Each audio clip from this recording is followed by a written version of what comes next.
नमस्कार, मैं हूं संजय शर्मा। आप देख रहे हैं 4 PM मध्य प्रदेश। मध्य प्रदेश की राजनीति गर्म हो रही है घोटालों के कारण। लेकिन मध्य प्रदेश के लोग संडे के दिन राजीव नारायण जी की भविष्यवाणी का बड़ा बेसब्री से इंतजार करते हैं कि राजीव जी क्या कहने वाले हैं। इस बार उन्होंने चंपत राय से लेकर नृपेंद्र मिश्रा तक की बड़ी सारी कहानियां बताई हैं। सीधे लेके चलता हूं आपको राजीव जी के पास। 4 PM न्यूज नेटवर्क में बहुत बहुत स्वागत है राजीव नारायण जी। आपका कुर्ता आज बड़ा अच्छा लग रहा है, हरा हरा सा। राजीव जी, एक बहुत सीनियर आईपीएस डीजीपी रह चुके उत्तर प्रदेश के, योगी आदित्यनाथ जी के बड़े दुलारे डीजीपी थे। कल उनका फोन आया मेरे पास। वो बोले, संजय भाई, मैं आपको और आपके राजीव जी को बहुत बधाई देना चाहता हूँ। मैंने, क्या हो गया? बोले, जब राम मंदिर जी का, भगवान राम के मंदिर का शिलान्यास हो रहा था, पूजा पाठ हो रही थी, तो आपके राजीव जी ने कहा कि यह बड़ा अशुभ रहेगा मंदिर, जनता के लिए भी अशुभ रहेगा, राजा के लिए भी अशुभ रहेगा। तो मैंने आपको बहुत कोसा। बोले, मेरा मतलब हिम्मत ही पड़ी कि मैं आपके मुंह पे आपको फोन करके कहता, आप मेरे दोस्त हो। लेकिन मुझे उस दिन आप पे बड़ा दुख लगा कि आप सेकुलर हो, तो इसके चक्कर में आप लोग सेकुलर होने के नाते भगवान को भी तिरस्कृत कर रहे हो, भगवान राम के मंदिर के लिए ऐसा कह रहे हो। तो मैंने बीच में टाका, मैं कहा, भाई मैं क्या कह रहा था, वो तो राजीव जी कह रहे थे।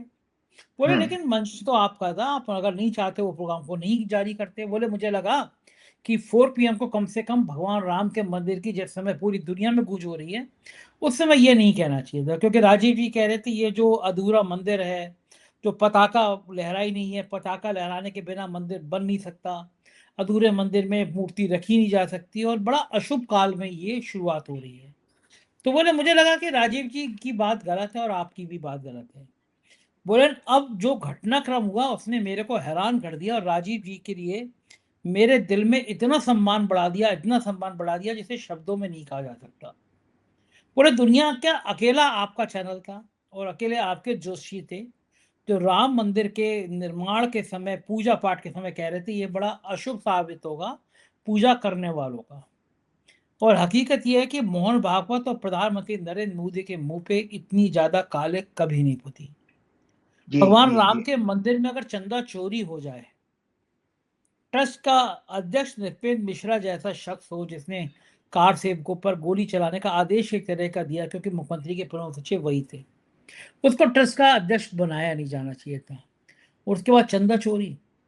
और जब मैं प्रोग्राम आपका कर रहा था उससे 24 घंटे पहले बद्रीनाथ के कोष में भी गड़बड़ी की बात सामने आ गई। ओह! मेरे पास एक सज्जन आए मुंबई में, मुझसे बोले कि संजय जी, मेरे एक मित्र हैं। बोले, हुँ, मुझसे बोले, कोई अच्छी जगह हो तो बताइए देश में। मैंने कहा, किस मतलब के लिए? बोले, वो हमारे मित्र हैं जो वो मंदिर बनाना चाहते हैं। तो मैं कहा, मंदिर बनाने के लिए अच्छी जगह क्या होती है, कहीं पे भी मंदिर बना दीजिए। बोले, नहीं नहीं, हम लोग करीब 10-15 करोड़ का इन्वेस्टमेंट करते हैं। राजीव जी, मेरे तो होश उड़ गए सुन के। बोले, हमने कुछ जगह पे इन्वेस्टमेंट किया, 10-15 करोड़ का एक भव्य मंदिर बनाते हैं, ट्रस्ट बना देते हैं हुँ, और एक हुँ, भव्य मंदिर बना देते हैं। जैसे ही मंदिर बनता है तो उसकी हम ब्रांडिंग करते हैं, कुछ मीडिया को पैसे देते हैं, कुछ नेताओं को पैसे देते हैं, आइए हमारे यहाँ ब्रांडिंग करिए। वो बोले, 1 साल में वो मंदिर के हमारे ट्रस्ट की आमदनी 4 गुना हो जाती है।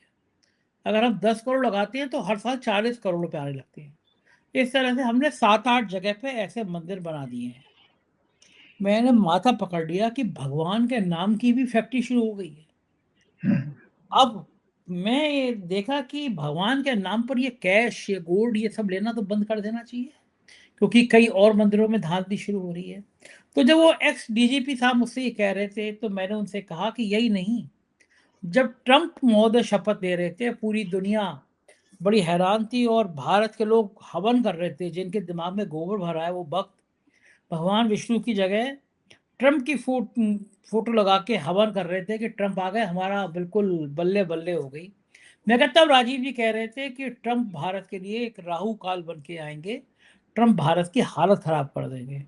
और मैं तब भी मैं हैरान था राजीव जी ऐसी बात क्यों कह रहे हैं। लेकिन सच में मैं जानना चाहता हूँ राजीव जी, हनुमान जी का कौन सा कनेक्शन था? पास में हनुमानगढ़ी है कि आपने हनुमान जी के प्रिय आराध्य भगवान राम के मंदिर के निर्माण के समय, जब एंकर एंकरियां डांस कर रहे थे भगवा कपड़े पहन के, उस समय आपने ये बोलने की हिम्मत जुटाई कि ये मंदिर आधा अधूरा मंदिर, इसको बनवाने वालों को पाप लगेगा, इनकी हालत खराब होगी। तो मैं जानना चाहता हूँ ये संकेत कैसे मिला, और सवाल मेरा ये है कि क्या ये ट्रस्ट बचेगा या ट्रस्ट वाले चंदा चोर जेल जाएंगे। जेल तो गए हैं लेकिन छोटी मछलियां नहीं हैं, ये बड़ी मछलियां जो हैं, ये बड़ी मछलियां बची हुई हैं, तो क्या ये भी जेल जाएंगी। क्या संकेत दे रहे हैं आपके ग्रह, आपके सितारे, ये बताइए। जी, सबसे पहले आपने हनुमानगढ़ी से मैं शुरुआत करता हूँ आज। संजय जी, आप गवाह हैं, आपको आप भूल गए हो, मुझे याद है। आप पता है कि 2025 में शायद या 2024 का आखिरी महीना होगा, मुझे ध्यान नहीं आ रहा, लेकिन आपने मेरे लिए टैक्सी का इंतजाम किया था लखनऊ से अयोध्या के लिए।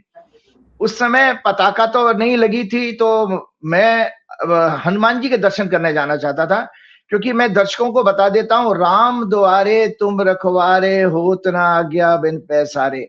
बिना हनुमान जी के प्रसन्न किए राम समझ में भी नहीं आएंगे, ना मिलेंगे भी नहीं। तो इन्होंने तो, पाखंडियों ने यही तो अपराध किया कि हनुमान जी का अपराध मजाक उड़ाया। पहले तो योगी आदित्यनाथ ने दलित कह दिया, फिर दूसरी बार जो है हनुमान जी को आपने जो है पतंग में उड़ा दिया, और लगातार और आपके मोदी जी ने एक और कहा था, मोदी जी ने कहा था कि रामायण की कहानियां तो किससे कहानियां हैं। मतलब आपने सारे सनातन धर्म के वजूद को खत्म कर दिया, उसको काल्पनिक और किससे कहानियां कहा। वैसे कांग्रेस को कहेंगे कि कांग्रेस जो है राम सेतु को काल्पनिक कहती है, कभी कपिल सिब्बल जी ने बहस के दौरान कोर्ट में कहा होगा। लेकिन सवाल यह कि आपके नरेंद्र मोदी ने खुद रामायण को और महाभारत को, हमारे पुराण उपनिषदों को काल्पनिक कहानियां कहा है। बच्चों के बीच में एक प्रोग्राम कर रहे थे, शायद इस साल का या लास्ट ईयर का। तो जब हनुमानगढ़ी के दर्शन करने में गया था, तो मुझे हनुमान जी के दर्शन करने थे, कि मुझे पता था कि अगर मैं देश का प्रधानमंत्री होता, दर्शकों आज मैं आपके साथ बहुत बड़ी बात कर रहा हूं, तो मैं जो हनुमानगढ़ी के दर्शन, मैंने जो हनुमान जी के कहा, अगर मैं देश का प्रधानमंत्री होता तो 1 हफ्ते तक हनुमान जी के को प्रसन्न करता। बिना हनुमान जी के प्रसन्न किए राम जी नहीं आ सकते हैं, आज की डेट में भी बता देता हूं। तो संजय जी, मेरे साथ मेरी वाइफ थी, क्योंकि टैक्सी में जब हम लखनऊ से गए थे, वापस रात को ही लौट के आए, तो कि एक यूपी के बहुत बड़े आईपीएस ऑफिसर, मेरे अच्छे जानने वाले भी हैं, मित्र भी हैं, और सब तरह से बहुत सहयोगी रहे। उन्होंने मेरा वो वीआईपी अरेंजमेंट कराया था कि आपका अयोध्या का एसएचओ पायलट कार, मतलब वो मेरे को आगे कार में चल रहा था, और ऐसे शान शौकत के साथ मैं दर्शन करने, लेकिन मैं राम जी के दर्शन नहीं किए थे। मैं थाने में बैठा रहा, दर्शकों, मैंने अयोध्या के एसएचओ के और थाने में बैठा रहा। वाइफ को मैंने दर्शन करने भेज दिया। मैंने कहा जिस मंदिर में, मैंने कहा जब जिस चीज को मैंने आपके प्राण प्रतिष्ठा के समय मैंने खुद आप लोगों को कहा कि जब तक धर्म की ध्वजा स्थापित नहीं होती, तब तक परमात्मा में ईश्वर का तत्व नहीं आता, जिसको कि देवत्व कहते हैं, आएगा ही नहीं, मूर्ति पत्थर की बनी रहेगी। तो वो बिना धर्म की ध्वजा प्रताप क्या केवल चुनाव जीतने के उद्देश्य से मोदी जी ने कर दिया। लेकिन इसलिए मेरा कर्तव्य था कि मैं जब तक ध्वजा नहीं होगी तब तक मैं नहीं जाऊंगा। तो मैं थाने में बैठा रहा, मेरी वाइफ दर्शन करके आई। तो ये तो बात वहां से शुरुआत की बात करी। तो दूसरी बात, एक और आपका शिलान्यास के चीज की दर्शकों को जानकारी और बताता हूं कि उस समय तो गोदी मीडिया मुझे बुलाता था। 2020 की बात है, 21 से इन्होंने बुलाना बंद कर दिया। आपके एक संजय शर्मा जी, मैं नाम ले लेता हूं, बड़े पत्रकार हैं आज तक में, वो मेरे घर में मेरा प्रोग्राम करने आए थे भाई साहब।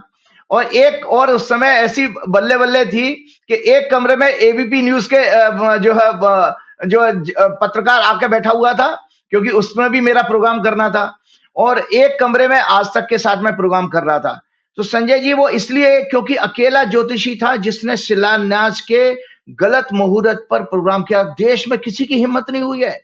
और मैं कहीं किसी प्रोग्राम में सुन रहा था कि बनारस के जिन सज्जन बुजुर्ग महोदय ने जो मुहूर्त निकाले थे, वो बड़ी बड़ी बातें कर रहे थे कि मैं शास्त्रार्थ करने के लिए तैयार हूं। भैया वो अगर मेरे सामने होते तो मैं बताता कि क्या उसमें खामियां थी। उन्होंने गलत मुहूर्त निकाले थे दोनों। तो उसका परिणाम अब आपके जो डीजीपी साहब कह रहे थे वो सच है कि चूंकि मेरा विषय है और मैं विज्ञान का विद्यार्थी हूं, तो मेरी एक ईश्वर की कृपा से मैं आज आप लोगों के सामने ओपनली कहता हूं कि बहुत अच्छी मेरी कमांड है मुहूर्त निकालने की। मतलब मुहूर्त को काल कहा जाता है, तो काल गणना मेरे को बहुत अच्छा हनुमान जी की कृपा से कृपा पात्र है। तो संजय जी फिर क्या हुआ कि उसके बाद जब हमने कहना वो प्रोग्राम किया था और बाकी सारी चीजें आपके सामने, तो मैं अभी आपने जो ट्रस्ट की बात की, एक बहुत चौंकाने वाली बात आपको शेयर करने जा रहा हूं। एक बड़ी बड़ी अच्छी जानकारी आज लेकर के आया हूं। आज का प्रोग्राम धमाकेदार होने वाला है। Chief election commissioner Gyanesh Kumar भी इसमें इन्वॉल्व हैं। कैसे इन्वॉल्व हैं इस चंदा चोरी कांड में, सुन लीजिए, ये आपके लिए चौंकाने वाली इंफॉर्मेशन और पूरी रिसर्च करके मैं लेकर के आया हूं। कैसे? ज्ञानेश कुमार गुप्ता 1988 के केरल कैडर के आईएएस अफसर हैं और 2018 से 2021 के बीच में गृह मंत्रालय में एडिशनल सेक्रेटरी थे, ये अतिरिक्त सचिव थे, एडिशनल सेक्रेटरी। और संजय जी, उन्होंने श्री राम जन्मभूमि निर्माण कार्य में महत्वपूर्ण भूमिका निभाई, ये स्पेशली भूमि परचेज करने में, क्योंकि ये वे ट्रस्ट के एक्टिव मेंबर रहे हैं 2018 से 21, मतलब 20 से लेके 21 के बीच में, और इन्होंने चंपत राय के अंडर में काम किया है संजय जी। ये और इन्होंने गृह मंत्रालय में रहते हुए अयोध्या मामले के लिए एक समर्पित डेस्क बनाई थी, उसका नेतृत्व ये ज्ञानेश कुमार कर रहे थे। तो अब आप सोच लीजिए कि इस अयोध्या के चंदा चोरी का जो के तार जो है वो कहां तक जुड़े हुए हैं, होम मिनिस्ट्री तक। दर्शकों, फिर रिपीट कर रहा हूं, एक हेल्पिंग डेस्क होम मिनिस्ट्री में बनाई गई थी, ट्रस्ट भी जो है होम मिनिस्ट्री ने बनाई है, और उस ट्रस्ट का क्या नाम है, उस डेस्क ने ही जो है क्या नाम है सारे मंदिर को फैसिलिटेट किया है। जमीनें खरीदने में पूरा ज्ञानेश कुमार गुप्ता का नाम है। मजे की बात देखिए, सारे के सारे बनिए हैं, हालांकि मैं सभी बनियों को लिए नहीं कह रहा हूं, लेकिन फिर भी ये दर्शक चिंतन करें, देशवासी। चंपत राय बंसल बनिया, ज्ञानेश कुमार गुप्ता बनिया, मोदी जी बनिया, अमित शाह जी बनिया, अदानी बनिया, अंबानी बनिया। ये भैया हो क्या रहा है भैया, सारा देश ही लूट ले रहे हो, मंदिर भी छोड़ने वाले नहीं हो आप लोग। तो ये अयोध्या मामले के लिए बनाई हुई उस जो डेस्क का नेतृत्व यही कर रहे थे, उसी का शायद इनाम उनको मिला होगा कि उनको जो है चीफ इलेक्शन कमिश्नर बनाया गया। और संजय जी, एक और चौंकाने वाली जानकारी आप दर्शकों को शेयर कर देता हूं। देश के पूर्व गृह सचिव शायद कोई लक्ष्मी जी का नाम आ रहा है, उन्होंने अभी आरोप लगाया कि उनकी मां ने 1 किलो सोने की रामायण रामलला को भेंट की थी और वो चंपत राय को दी गई थी। उस रामायण का भी अता पता नहीं है, उसकी भी कोई रसीद नहीं मिली है। 200 किलो चांदी के अलावा का किस्सा निकल करके आया है। अब आता हूं विषय पे, जो ट्रस्ट बनाई गई है संजय जी, पिछले प्रोग्राम में मैंने ये हॉरोस्कोप डिस्कस की थी, आपके यहाँ है, दिखाइएगा, अपने ऑफिस में बोलिएगा। इस ट्रस्ट को जो है, जो गजट नोटिफिकेशन हुआ था 5 फरवरी 2020 को, और 00 आवर 1 मिनट पर इसकी ट्रस्ट की फॉर्मेशन हुई, तुला लगन की जो है।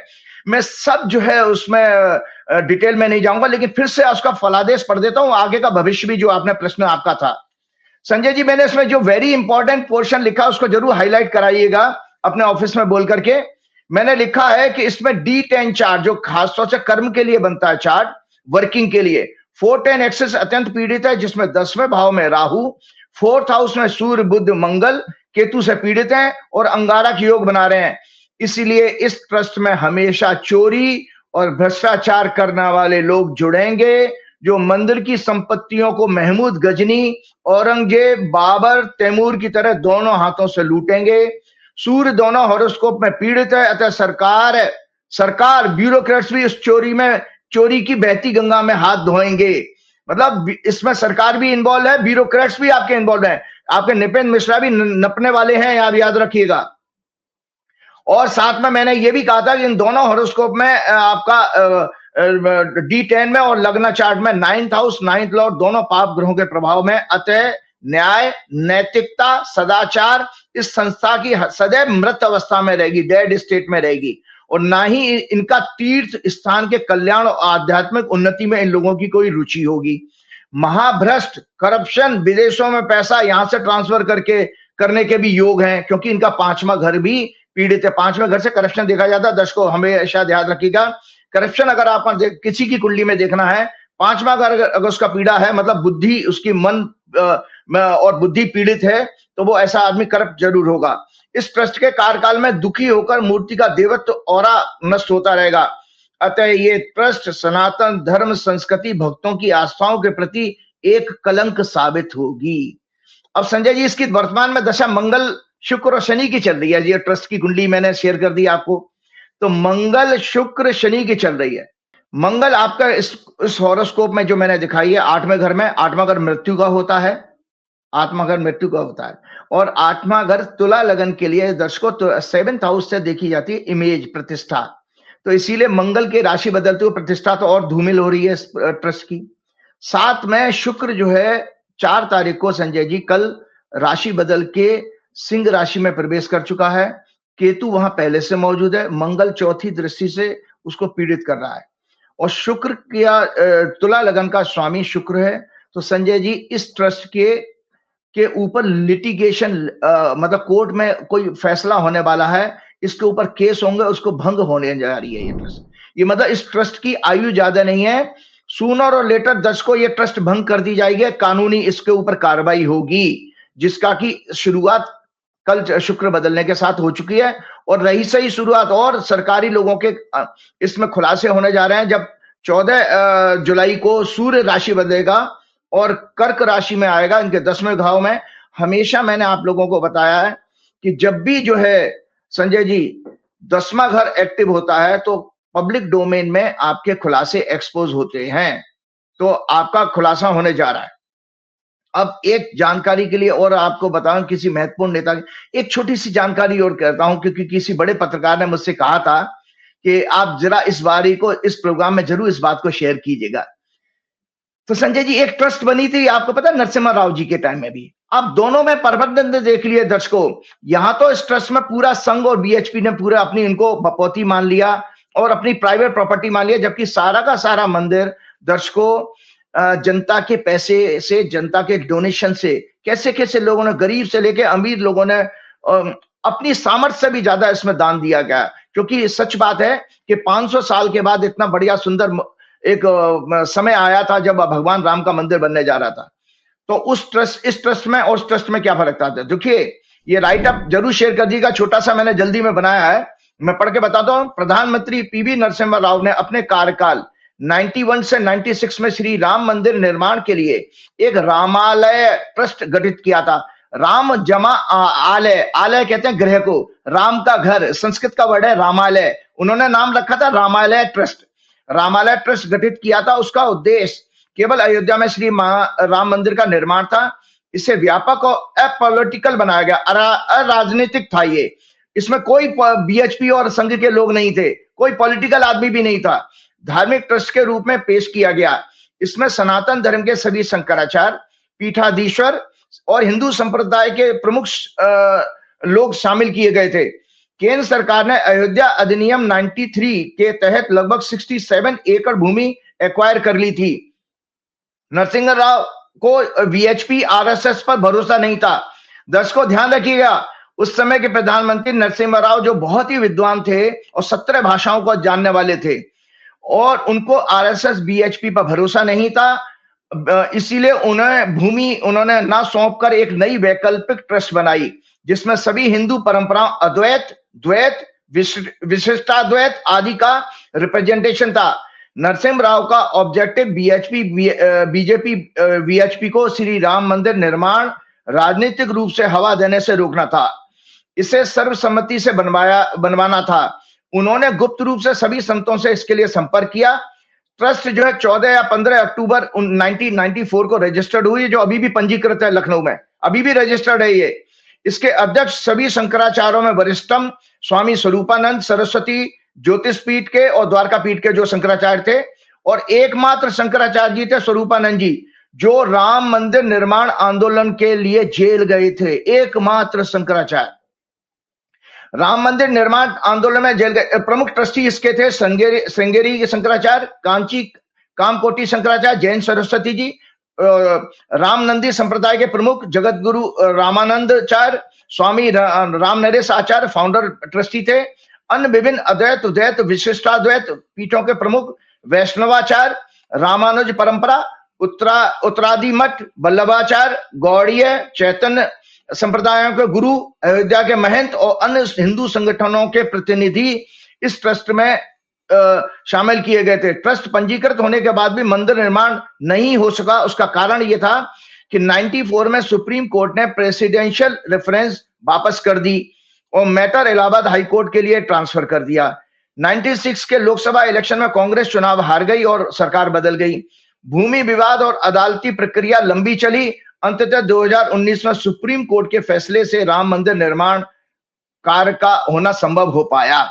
तो संजय जी, ये दोनों ट्रस्टों के डिफरेंस देख लीजिएगा। कहां तो आपने बीएचपी और आरएसएस के लोग भर दिए और कहां क्या नाम है इस चीज का। और मैंने आपके पिछले प्रोग्राम में लगातार दो प्रोग्राम में बताया कि आप दर्शकों इसमें चोर योग स्पष्ट किए बीजेपी की हॉरोस्कोप है और ये आपके जो है आरएसएस की हॉरोस्कोप है, जो मैंने आपके पास भी है, ऑफिस में जरूर दिखाइएगा। दोनों को एक साथ लगा के दिखाइए कि कैसे मैंने बताया था इन दोनों हॉरोस्कोप में चोर योग हैं। और ये पुस्तक बार बार जरूर दिखाइएगा, ये दर्शकों देख लीजिएगा, इसमें कई सारे योग हैं ज्योतिष के।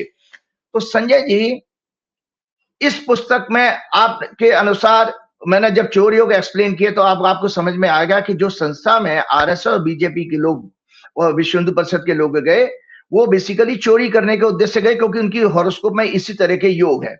अब संजय जी, एक हॉरोस्कोप आज मेरे पास आई है, हालांकि मेरे पास बहुत बड़े एस्ट्रोलॉजर के जरिए आई है। ये हॉरोस्कोप है दर्शकों चंपत राय जी की। चंपत राय जी का हालांकि उनका विकिपीडिया में गलत डेट ऑफ बर्थ दी गई है, ये दर्शकों देख लो, मैंने जल्दी हाथ से ही इस पर नोटिंग की है और इसी से आप लोगों को बताने जा रहा हूं कि क्या आगे होने वाला है। पहले तो मैंने बता दिया ट्रस्ट तो जाएगी। चंपत राय जी का भविष्य क्या है और चंपत राय जी कैसे व्यक्तित्व होने चाहिए, ये आज आपको बताने जा रहा हूं। इनका जन्म जो है, और ये चंपत राय कंफर्म कर सकते हैं, मेरा काम एक एस्ट्रोलॉजी का है। मेरे पास जो डेटा आया, मुझे कुंडली चर्चा करनी है, ये सही है गलत मैं चंपत राय जी के विवेक पर छोड़ता हूं। 11 नवंबर 1946 को नगीना में उत्तर प्रदेश में इनका जन्म होता है और उस समय कुंभ लगन की यह कुंडली है। राहु और चंद्रमा इनके चौथे घर में पीड़ित हैं। 18 डिग्री का राहु है और लग्न भी 17 डिग्री का है, मतलब लग्न की और राहु केतु की डिग्री बराबर है। तो व्यक्तित्व, ऐसा व्यक्तित्व जो है थोड़ा सा नेगेटिव माइंडसेट का जरूर होगा। और शनि इनका 15 डिग्री 41 मिनट का छठवें घर में है। 10वां घर इनका बहुत पीड़ित है, जिसमें केतु है, वक्री बुध है, मंगल है और वक्री शुक्र है, जो 5 डिग्री 27 मिनट का है। संजय जी, मृगशिरा नक्षत्र में इनका जन्म होना चाहिए। वीनस शुक्र इनका मृत्यु भाग की डिग्री में, इनकी आयु के लिए खतरा है। संजय जी, एक चौंकाने वाली बात और आज आप लोगों को बता देता हूं कि इवन इनकी जान के लिए भी खतरा है। इनको सुरक्षा प्रदान करनी चाहिए कि इनको किसी तरह से षड्यंत्र के तहत किसी तरह का, क्योंकि 80 साल के हो गए, 1946 का बर्थ है, हॉरोस्कोप में अच्छा योग नहीं है। अष्टमेश बुध जो है मंगल से पीड़ित हैं 10वें भाव में और इनकी इस समय दशा भी ये चल रही है। अब मैं आगे ज्योतिष की विवेचना कर देता हूं, जो बहुत अच्छी हॉरोस्कोप नहीं है इनकी। ये सूर्य और जो है बृहस्पति इनके जरूर अच्छे बैठे हैं 9th हाउस में, तो अच्छी आत्मा तो है, लेकिन कभी कभी क्या होता है, गुड सोल भी व्यसन माया के कारण, क्योंकि 10वां घर अगर किसी का पीड़ित होगा पाप ग्रहों के प्रभाव में, दर्शकों सुन लो ना, 410 एक्सेस अगर पाप ग्रहों के प्रभाव में किसी की हॉरोस्कोप में पीड़ित है तो ऐसा व्यक्ति मायाग्रस्त संसार में कार्य करेगा। वो आध्यात्मिक हो, चोला तिलक लगा लेगा, गेरुआ कपड़े पहन लेगा योगी आदित्यनाथ की तरह, लेकिन वो माया से जुड़ा रहेगा। तो ये चंपत राय जी का है। इनका जब जन्म हुआ था तो मंगल सूर्य और शनि की दशा थी। 5 फरवरी 2020 को जब ये ट्रस्ट के लिए महासचिव बनाए गए थे तो उस समय बुध में बृहस्पति की दशा थी, जो 212 एक्सेस में बैठे हैं। वर्तमान दशा संजय जी इनकी बहुत खराब है। केतु राहु 31 मई 2026 से केतु में राहु और राहु की दशा शुरू हो चुकी है। राहु का ही अंतर्दशा है, राहु की प्रत्यंतर दशा है। और ये देखिए वो केतु राहु 410 एक्सेस एफ्लिक्ट हो गई। मंगल इनके जन्म के चंद्रमा से गोचर कर रहा है, टॉरस का 20 जून से आ गया। उससे पहले मंगल का 45 दिन, ये तब 3rd हाउस में मंगल रहा होगा, तो उनके 10वें भाव में सारे जन्म के ग्रहों को देख रहा था। ज्योतिष के प्रेडिक्शन करने की कलाएं मैं आपको बता रहा हूं कि जन्म के सारे ग्रह केतु बुध मंगल शुक्र सारे गोचर के मंगल से पीड़ित हो रहे थे। आपके 20 जून से पहले वाले मंगल में भी और अभी भी हो रहे हैं। तो लिहाजा इनका सारा स्कैंडल जो ओपन हुआ वो इसी पीरियड में हुआ है, क्योंकि 4 जून के आसपास संजय जी, चंपत राय जी का जहां तक मैंने भी कहीं सुना, 4 जून के आसपास चंपत राय जी को सूचना मिली थी चोरी की, और उसके बाद सारी चीजें आपके साथ हैं। मेष के मंगल की 8वीं दृष्टि जन्म के मंगल पर अभी रही है, जब पिछले गोचर में 20 जून से ट्रांजिटिंग मार्स गोचर कर रहा है जन्म के राहु चंद्र पर, जिसे 12th लॉर्ड शनि भी देख रहा है गोचर का। इसीलिए, और कुंभ लगन के लिए शनि 12वें घर का लॉर्ड भी है, इसीलिए उनको रिजाइन करना पड़ा ट्रस्ट से। अब मैं आपको एक बता रहा हूं, देखिए मेरी हॉरोस्कोप से मैं चंपत राय जी से कभी मैं मिला नहीं और ना मेरा कोई संपर्क है, लेकिन मैं केवल और प्योर एक एस्ट्रोलॉजर होने के नाते विवेचना कर रहा हूं कुंडली की। तो ध्यान से सुनिएगा कुंडली की विवेचना। ऐसे घटिया आदमी को 500 वर्षों के संघर्ष के बाद बनने वाले प्रभु श्री राम मंदिर के निर्माण का कार्य सौंपा गया, जो अनैतिक सेक्स संबंधों का ग्रह योग लेकर जन्मा है। इनकी कुंडली में दर्शकों अनैतिक अननेचुरल सेक्स का भी योग है, क्योंकि इसमें कामोत्तेजना का कॉम्बिनेशन है। मंगल वक्री है और शुक्र भी वक्री है, साथ में बुध है। बुध युवाओं का प्रतीक माना जाता है।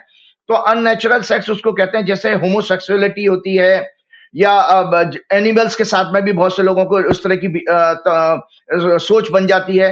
तो इनका अननेचुरल सेक्स का इनकी हॉरोस्कोप में प्रोमिसेस हैं।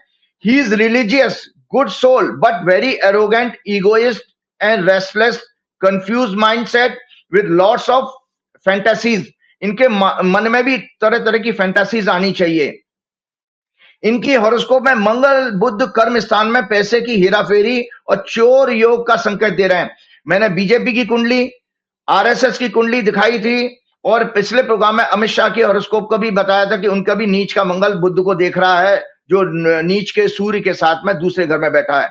तो ये कॉम्बिनेशन चोर योग, जो जातक तत्वों के हिसाब से मैंने आपको बताया, तो इनकी हॉरोस्कोप में मंगल बुध साथ है, तो चोर योग इनकी कुंडली में भी दिखाई दे रहा है। और इनके तो 10वें घर में ही बैठा है, और मंगल इनका जो है 3rd लॉर्ड है। इसीलिए दर्शकों इनके एसोसिएट्स भी चोर होने चाहिए। यही कारण है कि टिन्नू यादव है, कौन है जो इनका ड्राइवर था, इनके एसोसिएट चोरी में पकड़े गए, क्योंकि इनके एसोसिएट्स भी इसी तरह के लोग होंगे। और इस तरह के लोगों की जैसे इनकी हॉरोस्कोप है, इनको किसी तरह का इनके इंटरेस्ट के हिसाब से, जो मैंने अननेचुरल सेक्स कहा है, इस तरह के इंटरेस्ट के हिसाब से इनको ब्लैकमेलिंग किया जा सकता है, जो इनकी सबसे बड़ी जो वीकनेस है। इंपॉर्टेंट क्या है, 7 जुलाई के बाद इनके कष्ट और बढ़ेंगे। 5 जुलाई को हमारा प्रोग्राम आ रहा है, 7 जुलाई को इनके जेल जाने के योग बन रहे हैं इनकी कुंडली के अनुसार, क्योंकि सर्प दृष्टिकोण में इनका शनि और शुक्र इनकी कुंडली का सर्प दृष्टिकोण में है। सर्प दृष्टिकोण का मतलब है बंधन योग से माना जाता है, जेल योग के लिए। इनकी चंद्र कुंडली दर्शकों और भी ज्यादा खराब है। ये पीछे आप इसको भी दिखाइएगा। राहु चंद्रमा के नक्षत्र में, केतु बुध के नक्षत्र में। इनकी व्यभिचारी अननेचुरल सेक्स का योग है चंद्र कुंडली में भी। कपट योग भी है इनकी, क्योंकि बुध इसकी कुंडली में राहु केतु के बीच में आ रहा है। कपटी, दुराचारी, दुष्ट प्रकृति का कालनेमी राक्षस, जिसने जो स्वयं ऋषि का रूप धर के और श्री राम का भजन कर रहा था, और ये भी तिलक लगा के बैठे रहते हैं, राम मंदिर के हेड बने बैठे हैं। तो उस कालनेमी राक्षस ने हनुमान जी को ही भ्रमित कर दिया था। जब हनुमान जी ने सोचा राम भक्त अच्छा रास्ता बताएगा, उसने गलत रास्ता बताया। जब वो संजीवन बूटी खोजने जा रहे थे, बाद में हनुमान जी हैं, उन्होंने उसको पहचाना, उसकी हत्या कर दी। तो इनकी कुंडली में कालनेमी राक्षस का योग है, जिसने ऋषि का वेश रखकर प्रभु श्री राम जी को भ्रमित किया, प्रभु श्री हनुमान जी को भ्रमित किया। चंद्रमा 6 लॉर्ड है, रोग का घर है। मंगल 64 नवांशा लॉर्ड है, और शनि 22 दृष्टिकोण लॉर्ड है। ये दर्शकों हम बार बार ये वर्ड को यूज करते हैं बीमारी देखने के लिए।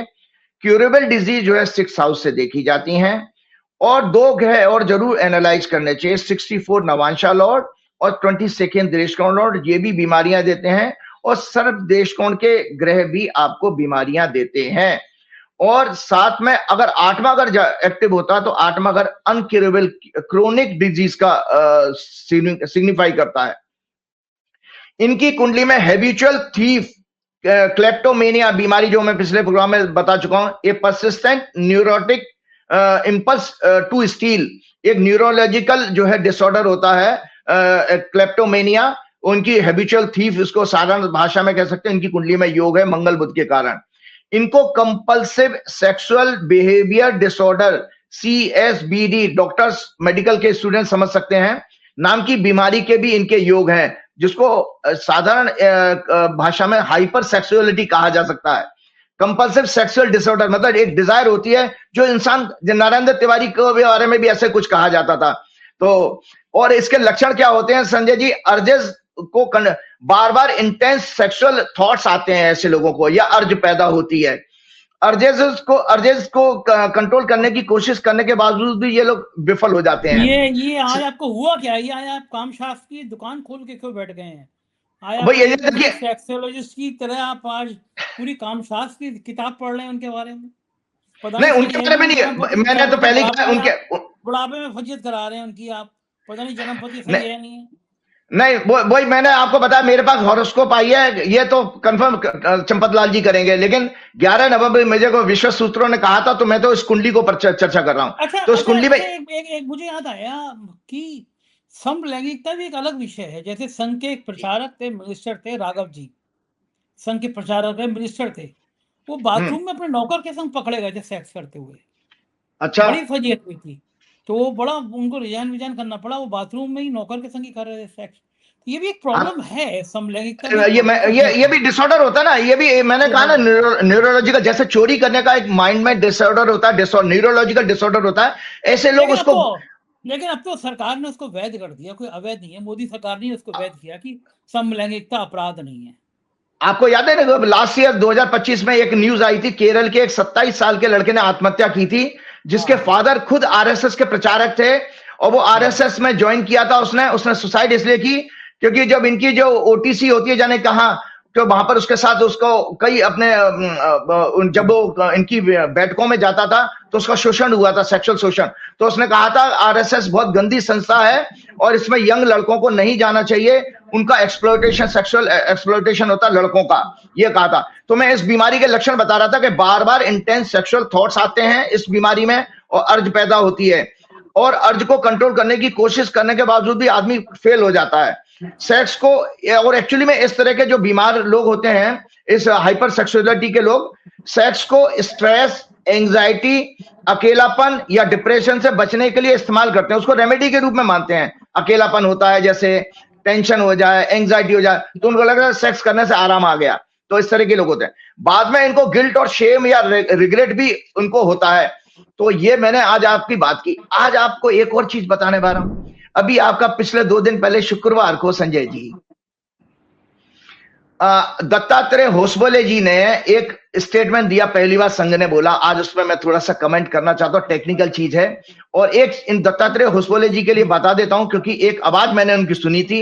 एक, मैं नाम नहीं लूंगा उन सज्जन का, वो लोकसभा का चुनाव लड़ चुके हैं, क्या नाम है, सोनिया गांधी के खिलाफ। तो उन्होंने मुझे एक बार बताया था, वो बीजेपी से टिकट मांग रहे थे, तो संघ के आदमियों को उन्होंने बीच में मीडिएशन के लिए यूज किया। तो दत्तात्रेय होसबोले को धमकी देते हुए वो कहते हैं, सज्जन, कि भाई साहब, मैं आपके वो सारी चीजें बता दूंगा कि आपने एक गर्लफ्रेंड रखी हुई है और आपकी एक बेटी भी है, और वो, और मैं उधर से दूसरी आवाज आ रही थी, वो भगवान जाने दत्तात्रेय होसबोले की, अरे मैं मर जाऊंगा, तुम ऐसा मत करो, ये करो, वो करो। दुनिया के लिए दत्तात्रेय होसबोले अनमैरिड हैं, लेकिन वहां पर जो आवाज जैसे उन्होंने बताया था कि दत्तात्रेय होसबोले हैं और गिड़गिड़ा रहे थे, और फर्जी खबर पता नहीं, मैं जाना, मैंने कई संघ के लोगों से पूछा, तो संघ के लोगों, कई संघ के प्रचारक मेरे से जुड़े हुए हैं, उन्होंने भी कहा था कि सुना तो उन लोगों ने भी है, संघ के प्रचारकों ने भी बताया था। अब ये बात चलिए, तो मैं आप दत्तात्रेय होसबोले जी के उस बयान पे आता हूं। अभी तो आपको एक जानकारी और है कि एक मीटिंग में आपके मोदी जी की तरह से मोहन भागवत भी भाग गए, जब उनसे पूछा चंदा चोरी के बारे में, तो वो उन्होंने जवाब नहीं दिया और राम राम कह के निकल लिए वो जल्दी से। तो ये है, ये राइट अप जरूर शेयर कीजिएगा। आरएसएस हिंदू धर्म पूरे समाज का ठेकेदार नहीं है। इन्होंने कहा था ना कि हिंदू धर्म भी रजिस्टर्ड नहीं है, जब क्या नाम है, कर्नाटक के मंत्री ने जब इनके ऊपर जो प्रश्न पूछे थे, तो भागवत जी के मुंह से निकला था हिंदू धर्म भी रजिस्टर्ड नहीं है। अरे हिंदू धर्म आरएसएस थोड़ी है कोई। सो आरएसएस हिंदू धर्म पूरे समाज का ठेकेदार नहीं है। महात्मा गांधी की हत्या के बाद आरएसएस का राम मंदिर में दान चोरी का सबसे बड़ा कलंक है। महात्मा गांधी की हत्या के बाद देशवासी आरएसएस का फिर से षड्यंत्र और पाखंड पहचाने। 3 जुलाई 2026 को संघ में दूसरे नंबर के सबसे बड़े पदाधिकारी दत्तात्रेय होसबोले ने देशवासियों को फिर से झूठ और भ्रामक ऑफिशियल स्टेट में बयान देकर गुमराह करने की कोशिश की। और ये तो अभी पता लगा कि वो टेलीप्रॉम्प्टर से पढ़ रहे थे। ये घटना के ठीक एक महीने बाद 4 जून 2026 को चंपतराय को पता लग गया था चोरी का, कि राम मंदिर में, उनका बयान था कि राम मंदिर में दान पात्र से चोरी दुर्भाग्यपूर्ण और घोर निंदनीय है। इससे पूरे समाज और करोड़ों राम भक्तों की भावनाओं व श्रद्धा को गहरा आघात पहुंचा है। हम सभी इससे बेहद दुखी और क्रोधित हैं। ये घड़ियाली आंसू थे उनके। वो कहते हैं जो भी दोषी पाया जाए उसे कड़ी से कड़ी सजा मिलनी चाहिए। उन्होंने मंदिर ट्रस्ट, जिस भ्रष्ट ट्रस्ट पर अब देशवासियों को कोई ट्रस्ट नहीं है, और प्रशासन से अपील की इस घटना को अपवाद मानकर मंदिर प्रबंधन, वित्तीय व्यवस्था और संचालन में सभी कर्मियों को गंभीरता से दूर करें ताकि भक्तों की आस्था अटूट बनी रहे। उन्होंने हिंदू समाज से अपील की इस मुश्किल घड़ी में धैर्य और संयम रखें। हिंदू विरोधी और राष्ट्र विरोधी ताकतें क्या कह रहे हैं जनाब, ये कालनेमी राक्षस है ना, चोरी खुद करी है और दूसरों को उपदेश दे रहे हैं कि हिंदू समाज से अपील की इस मुश्किल घड़ी में धैर्य और संयम रखें। जैसे कालनेमी राक्षस राम जी का भजन कर रहा था। हिंदू विरोधी राष्ट्र विरोधी ताकतें, ये कह रहे हैं हिंदू विरोधी राष्ट्र विरोधी ताकतें। क्या इसमें सभी अयोध्यावासी, वहां के एडवोकेट्स, सभी संत महात्मा, शंकराचार्य और करोड़ों भगवान राम के देशभक्त आते हैं जो चंदा चोरी पर प्रश्न उठा रहे हैं? इस घटना का फायदा उठाकर हिंदू धर्म और समाज को बदनाम करने की साजिश रच रही हैं विदेशी ताकतें, ये कह रहे हैं राष्ट्र विरोधी ताकतें। इन्हें नाकाम करें। राम मंदिर में दान चोरी, अयोध्या में भूमि घोटाले, मंदिर निर्माण में 40% कमीशन आदि जघन्य अपराधों पर प्रश्न पूछना कब से हिंदू धर्म को बदनाम और कमजोर करना बन गया? इनसे कोई पूछे। देशवासी मुसोलिनी, इटली का तानाशाह, अमेरिका, इजराइल आदि विदेशी ताकतों से बने हिंदू विरोधी, समाज विरोधी, मानवता विरोधी, राष्ट्र विरोधी, संविधान विरोधी, प्रजातंत्र विरोधी, महिलाओं, छात्र, किसानों, आदिवासियों, गरीब, मजदूर विरोधी आदि शंकराचार्य द्वारा स्थापित सनातन धर्म, वेद, पुराण, गीता, उपनिषद विरोधी संगठन कौन से, आरएसएस, बीएचपी, बीजेपी के इस सच को जाने। नंबर 1, राम मंदिर तीर्थ ट्रस्ट सुप्रीम कोर्ट के आदेश पर नरेंद्र मोदी ने 5 फरवरी 2020 को बनाया, जिसमें केवल आरएसएस, बीएचपी के लोगों को सारी जिम्मेदारियां दी गई। अयोध्यावासी, संत समाज, बुद्धिजीवी, शंकराचार्य, चारों शंकराचार्य और अन्य विद्वानों को इससे दूर रखा गया। प्रदेश में आरएसएस की आइडियोलॉजी की बीजेपी की सरकारें हैं, मतलब उत्तर प्रदेश में भी है और भारत में भी है, जिसमें गोरखनाथ पीठ का एक संत मुख्यमंत्री है जो पूरे देश के एडमिनिस्ट्रेशन का हेड है।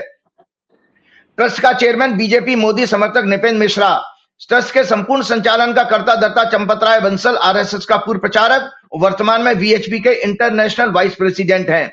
अनिल मिश्रा आरएसएस के प्रचारक और प्राण प्रतिष्ठा में मोदी भागवत के साथ क्या नाम है, यजमान बने थे, वो एक्टिवली इसको देख रहे थे। आचार्य विवादास्पद गोविंद गिरी, मोदी को प्राण प्रतिष्ठा के बाद चम्मच से पंचामृत पिलाने वाले, आरएसएस के पूर्व प्रचारक और कोषाध्यक्ष हैं इस ट्रस्ट के। मंदिर और ट्रस्ट में 200 से ज्यादा सभी वर्कर्स आरएसएस, बीएचपी बैकग्राउंड के हैं। बिहार बीजेपी नेता की एक सिक्योरिटी एजेंसी के 400 से ज्यादा प्राइवेट गार्ड्स जो कि मंदिर की सुरक्षा देखते हैं और चंपतराय को डायरेक्टली रिपोर्ट करते हैं, जिनकी निगरानी में दान पात्रों से धन, जेवरात, सोना, चांदी निकाला जाता था, उसकी काउंटिंग होती थी। इतना ही नहीं, एसबीआई द्वारा भेजे गए काउंटिंग एजेंट्स भी एक फर्म द्वारा आउटसोर्सिंग करके चंपतराय की रिकमेंडेशन पर रखे गए।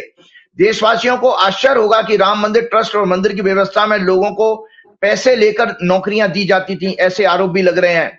1989 से लेकर आज तक राम जन्मभूमि आंदोलन, निर्माण और अब संचालन व्यवस्था में तो पूरी तरह से आरएसएस, वीएचपी, बीजेपी का ही महत्वपूर्ण रोल है, किसी बाहरी व्यक्ति संस्था का नहीं है। तो कौन सी राष्ट्र विरोधी ताकतें आ गई? पूरे देश में इन सभी अधर्मी कालनेमी राक्षसों के वंशज श्री हनुमान जी का निरंतर अपमान करने वाले लोगों को पूर्ण रूप से एकमात्र मंदिर अयोध्या में राम मंदिर का संचालन दिया गया, और इन लोगों ने सिर्फ 2 वर्षों में, ठीक 2 वर्षों में, कुछ महीने में ही 2 वर्ष और कुछ महीनों में खेला करना शुरू कर दिया। 22 जनवरी 2024 को प्राण प्रतिष्ठा होती है और 7 जून 2026 को ये सारे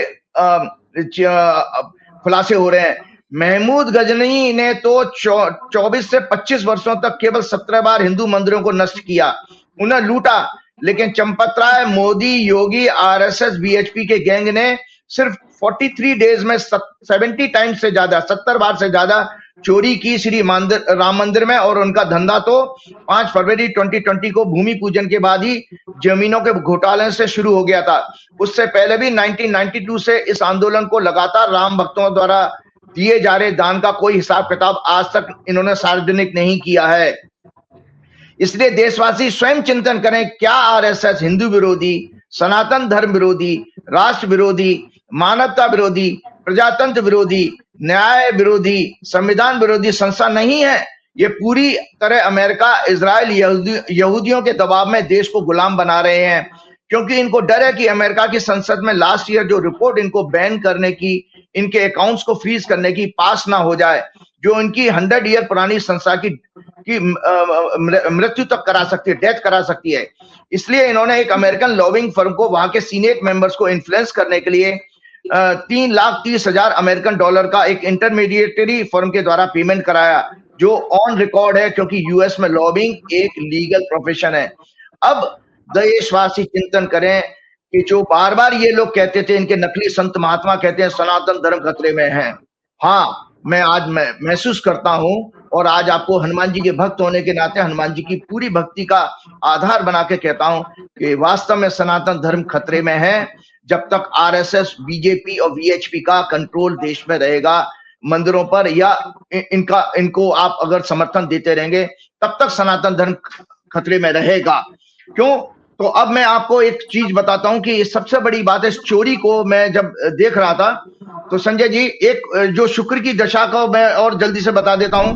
कल जो शुक्र चेंज हुआ है, ये भाजपा और संघ के लिए क्या नुकसान करने वाला, ये हॉरोस्कोप है। शुक्र 4 जुलाई 2026 को सायंकाल 7:14 पर राशि परिवर्तन करके सिंह राशि में प्रवेश करेगा। उस समय ब्रह्मांड में धनु लग्न उदय हो रहा है। चंद्रमा शतभिषा नक्षत्र राहु के नक्षत्र में है। राहु जुपिटर दशा 6-8 एक्सिस की है।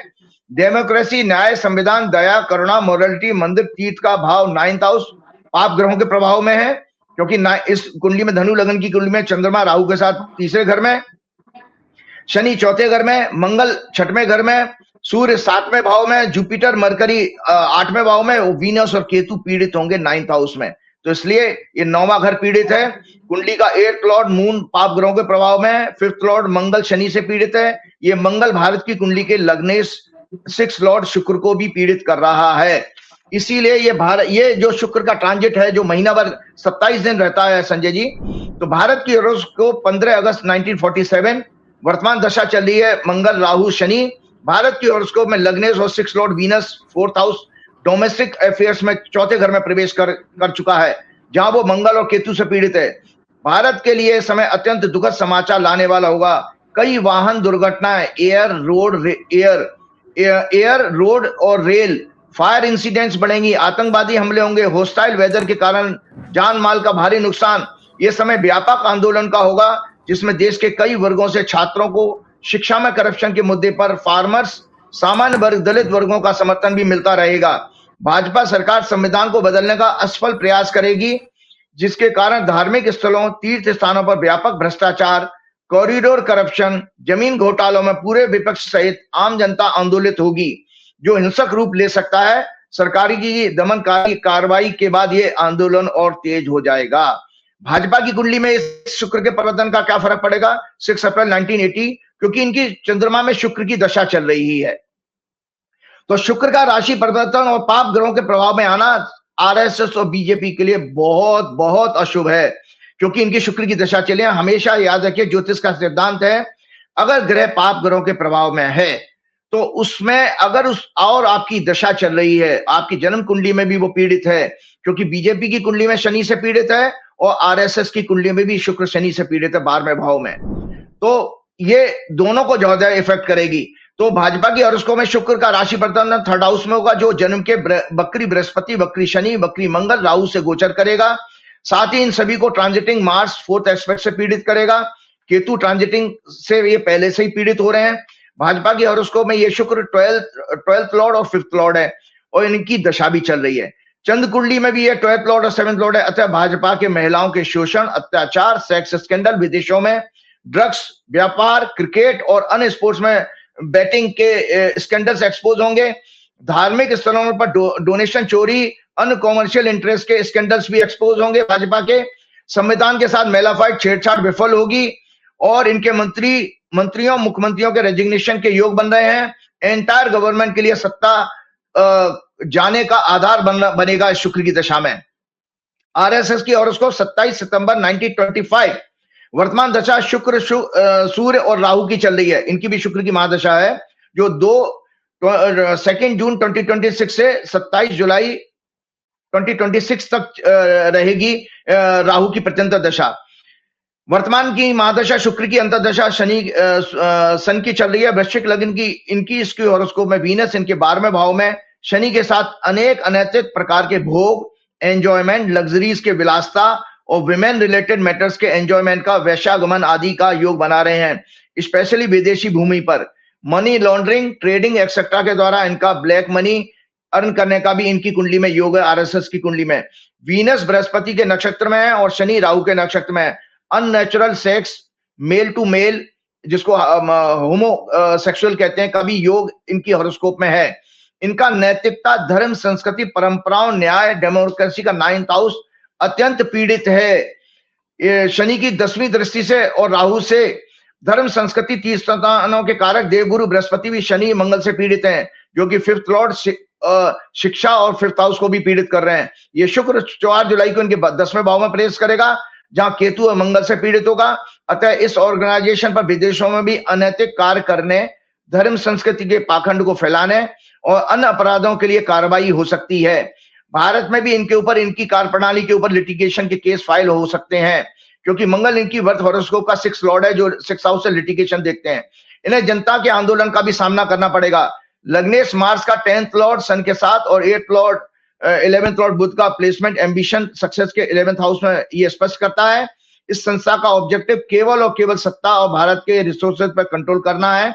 नैतिकता, सदाचार, धर्म, संस्कृति, राष्ट्रवाद, राष्ट्रभक्ति, जनसेवा, समाज कल्याण, शिक्षा में सुधार आदि सब इनके लिए पाखंड है, जिससे देशवासियों और विदेशों में अन्य लोगों को भ्रमित किया जा सके।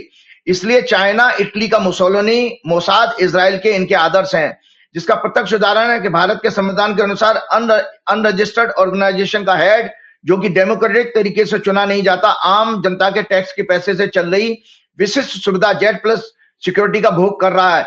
इनके कई प्रचारक, राज्यपाल, वाइस चांसलर, प्रोफेसर, मिनिस्टर्स, कई मिनिस्टर्स गवर्नमेंट डिपार्टमेंट्स में ऑफिशियल पोजीशन पर बैठकर टैक्स पेयर के पैसे से सैलरीज प्राप्त कर रहे हैं।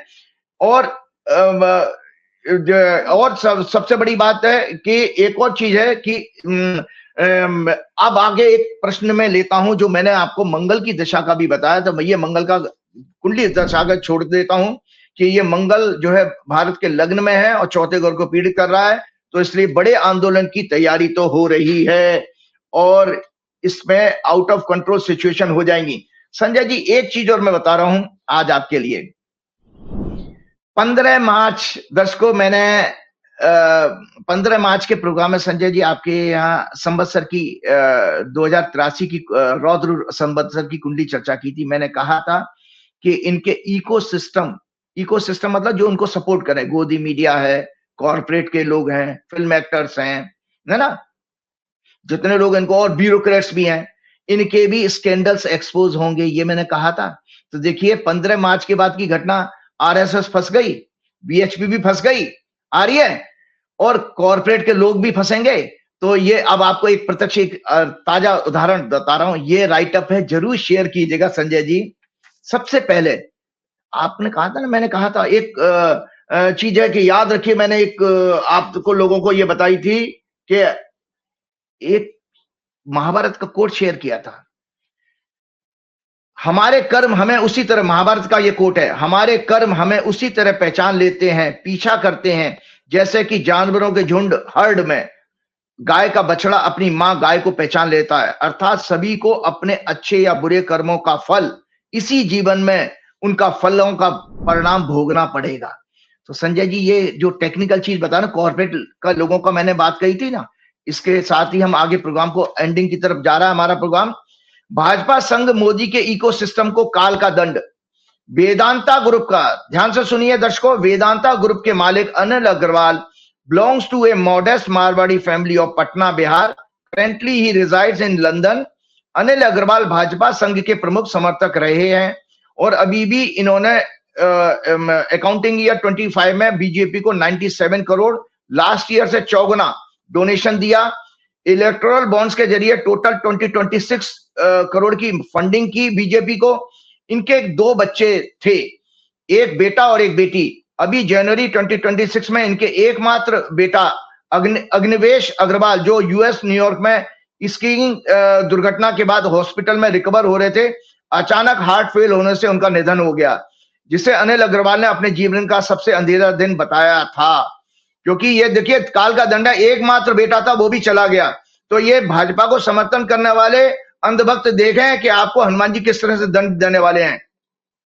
इसी तरह संजय जी, आज मैं एक चौंकाने वाली बात कर रहा हूं। मैं एक ज्योतिषी होने के नाते चर्चा कर रहा हूं, मेरे किसी से द्वेष नहीं है, ना अमित शाह से। अमित शाह जी की ये हॉरोस्कोप है दर्शकों। अमित शाह जी की हॉरोस्कोप में भी 5वां घर पीड़ित है, पंचमेश भी नीच के मंगल से पीड़ित है, और चंद्र कुंडली में भी है। अतः मैं अमित शाह जी आपसे प्रार्थना करूंगा कि आप ये गंदे काम और अधर्म के काम छोड़ दीजिएगा। परमात्मा आपको भी कुछ इस तरह के दंड की प्लानिंग कर रहा है। अमित शाह 22 अक्टूबर 1964 को मुंबई का जन्म है, कन्या लगन की बर्थ हॉरोस्कोप में 5th Lord 5th house Shani और शनि इनका मंगल के नक्षत्र में प्लेस्ड इन 6th हाउस, जो कि 6वें घर में बैठा है, और 8th लॉर्ड और नीच के मंगल से पीड़ित हो रहा है। मंगल का डिस्पोजिटर चंद्रमा 8th हाउस में मंगल की राशि में है। शनि की 3rd एस्पेक्ट से पीड़ित हो रहा है। मंगल बुध के नक्षत्र में और बुध राहु के नक्षत्र में। नीच के सूर्य मंगल के नक्षत्र के साथ 2nd हाउस में, जिन्हें नीच का मंगल पीड़ित कर रहा है। मून चार्ट में भी मेष लगन बनता है। Moon chart 5th Lord 5th house पीड़ित है। 2nd लॉर्ड 7th लॉर्ड शुक्र भी पाप ग्रहों के प्रभाव में। जुपिटर इनका 22nd दृष्टिकोण लॉर्ड है, और मंगल 64 नवांशा लॉर्ड है। वर्तमान में उनकी बृहस्पति में बुध की दशा शुरू हो चुकी है, जो 6-8 एक्सेस में है हॉरोस्कोप में। 28 अप्रैल 2026 से 3 अगस्त 2028 तक रहेगी।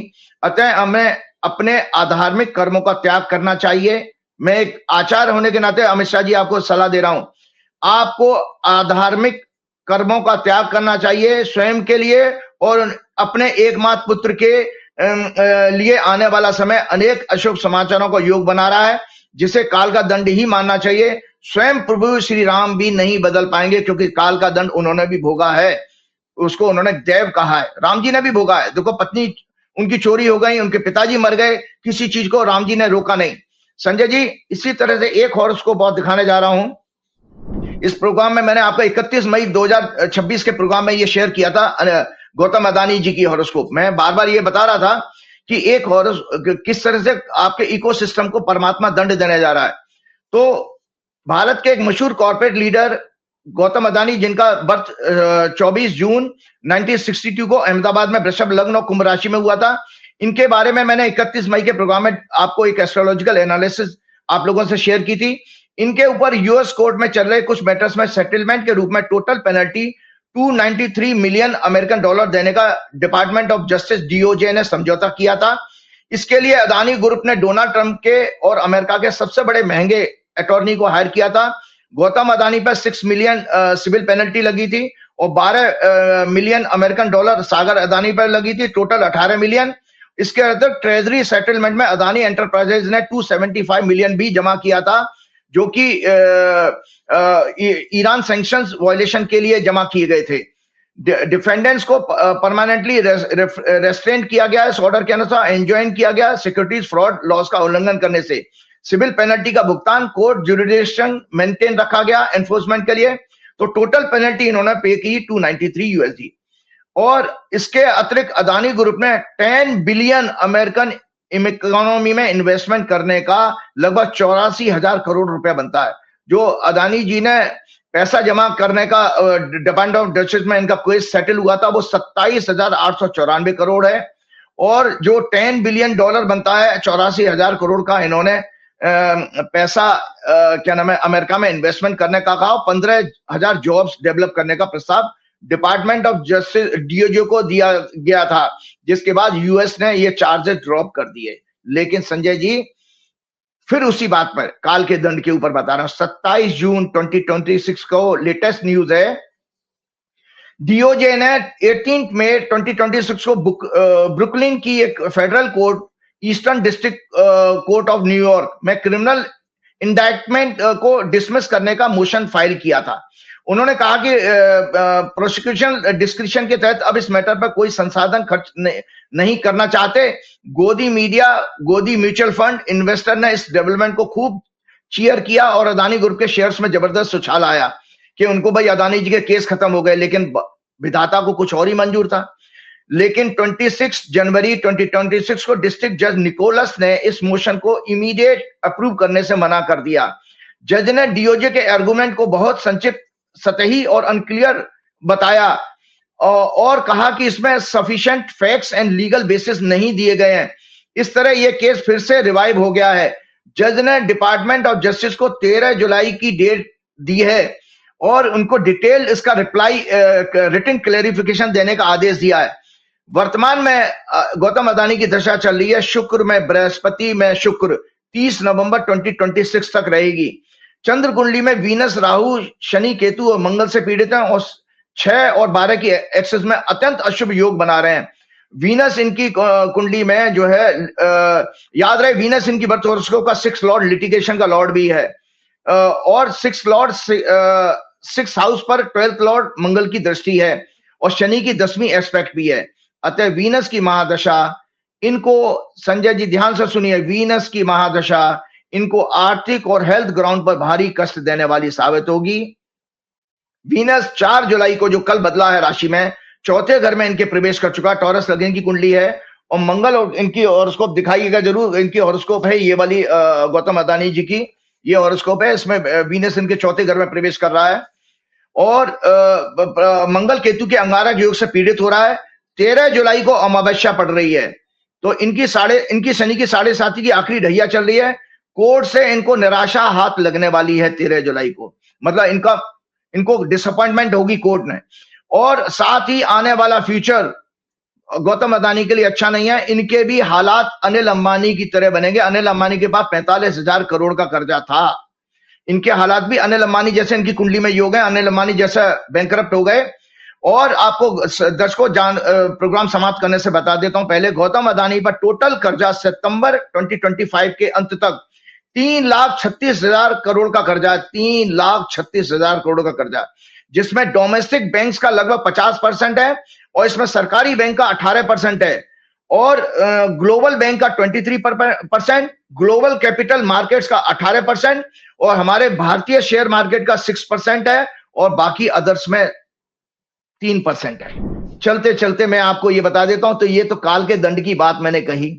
अब एक मन को शांति वाली बात आपके लिए भी है, हमारे लिए भी है, सारी देशवासियों के लिए। मैंने एक योग की बात करी थी, तो 4 स्टेज बता करके एक आध्यात्मिक टॉपिक के साथ प्रोग्राम समाप्त करता हूं। संजय जी, हम लोग जो अभी आपस में बात कर रहे हैं इसको एवेकनिंग स्टेट कहते हैं, जागृत अवस्था। तो इस जागृत अवस्था में दर्शकों हमारा जो ब्रेन है वो कितनी फ्रीक्वेंसी पे काम करता है उसको हमें जानना चाहिए। ये क्या नाम है, मेटाफिजिक्स का सब्जेक्ट है। तो ये जागृत अवस्था मेटाफिजिक्स में कहा गया बीटा वेव्स होती हैं। इसमें हमारा ब्रेन 12 से 30 हर्ट्ज, 12 to 30 हर्ट्ज के बीच फ्रीक्वेंसी पर वर्क करता है। इस अवस्था में क्या होता है, ये राइट अप टेक्निकल जरूर शेयर कीजिएगा और आप लोगों को समझ में भी आ जाएगा कि मेडिटेशन के पीछे की साइंस क्या है। मेडिटेशन की साइंस समझिए। इसमें बीटा वेव्स में हमारा ब्रेन 12 to 30 हर्ट्ज फ्रीक्वेंसी पर वर्क करता है। इस अवस्था में active thinking, alertness, concentration, outside world पर फोकस, स्ट्रेस और वरीज सभी वर्क करते हैं। नंबर 2 आती है ड्रीम स्टेट, स्वप्न अवस्था। अल्फा और थीटा स्टेट ड्रीम स्टेट में कही जाती हैं, जिसमें अल्फा वेव्स जो होती हैं 8 हर्ट्ज से लेकर 12 हर्ट्ज। जो 12 हर्ट्ज को आप अगर 8 हर्ट्ज पे लेके आते हैं तो उसमें रिलैक्स अलर्टनेस है, आप थोड़ा रिलैक्स होना शुरू हो जाते हैं। It occurs when we close our eyes and relax. It is associated with light meditation, creativity and intuition. आपका इंट्यूशन और क्रिएटिविटी तब होती है जब आप थोड़ा सा अपने माइंड के स्ट्रेस को कम करते हैं और आंख बंद करके ध्यान लगाने का प्रयास करते हैं। ध्यान लगेगा नहीं लगेगा वो भी आपके हाथ में नहीं है, वो थोड़े समय के बाद आएगा, प्रैक्टिस के बाद। It acts as a bridge between the conscious and subconscious mind. योग, प्राणायाम, मेडिटेशन कल्टीवेट दिस स्टेट। और थीटा वेव जो होती है वो डीप मेडिटेशन है, डीप रिलैक्सेशन जिसमें कहा जाए। जब आपकी ब्रेन की फ्रीक्वेंसी 4 हर्ट्ज तक आ जाती है, 8 से 4 पर नीचे लोअर होती है, deep relaxation and meditation, it access to the subconscious intuition, visualization and states similar to hypnosis. Deep meditation and spiritual awareness are strong here. आपका डीप मेडिटेशन में आपका इंट्यूशन बहुत पावरफुल हो जाती है और आप अपने सबकॉन्शियस माइंड को आप सर्च करना शुरू कर देते हो, और एआई भी इसी प्रिंसिपल पर काम करता है। और चौथी अवस्था होती है डीप स्टेट, सुसुप्ति अवस्था, जो बिल्कुल गहरी नींद जिसको कहा जाता है, जिसमें आपकी डेल्टा वेव्स होती हैं 0.5 to 4 hertz. Deep sleep experience meditators and yogis can assess it in A waking state for healing and transcendence. तो ये जो है मतलब अपने आप को रियलाइज करना, वो 0.5 से 4 हर्ट्ज के बीच में आते हैं। और आखिरी तुरीय अवस्था, मेडिकल साइंस इस अवस्था को जानती नहीं है, जिसमें फ्रीक्वेंसी ब्रेन की लेस देन 0.5 हर्ट्ज होती हैं, जिसको प्योर कॉन्शियसनेस होते हैं, जहां आप अपने स्वरूप को पहचानते हो। मेडिटेशन एंड समाधि स्टेट कहा गया है। काम and integrate brain waves and enables the experience of this state। इसके साथ चलते चलते फिर मैं हनुमान जी से प्रार्थना करूंगा, हे प्रभु, इन राक्षसी लोगों से, इन सनातन धर्म को नष्ट करने वाले इन संघ और बीएचपी और उन अंधभक्तों से इस देश की रक्षा करें, क्योंकि ये देश 700 साल गुलाम रहा है संजय जी, 700 साल।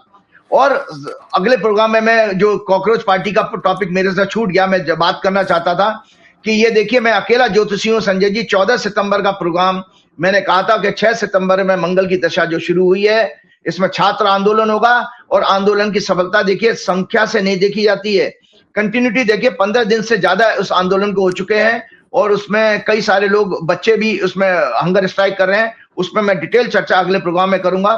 तो हनुमान जी से उन बच्चों को, उन जो जैन जी बच्चों की स्वास्थ्य की अच्छी कामना करते हुए मैं हनुमान जी से प्रार्थना करूंगा, उन सब पे आशीर्वाद बना के रखें। श्री गुरु चरण सरोज रज निज मन मुकुर सुधार, वर्ण रघुवर विमल जसु जो दायक फलचार। बुद्धिहीन तनु जान के सुमरो पवन कुमार, बल बुद्धि विद्या देव मोहरऊ कलेश। जय श्री राम। ये राजीव नारायण जी और शानदार भविष्यवाणी करते हैं। इनकी भविष्यवाणी बड़ी तूफान मचाती है। इस बार जो उन्होंने कहा है वो चौंकाने वाला है, क्योंकि इन्होंने जब राम मंदिर बन रहा था तब भी ये कहा था कि राम मंदिर, आधे अधूरे राम मंदिर बनवाने वाले लोगों का बड़ा बुरा हाल होने वाला है, और वो हो रहा है। कैसी लगी बातचीत बताइएगा जरूर। शुक्रिया, थैंक यू।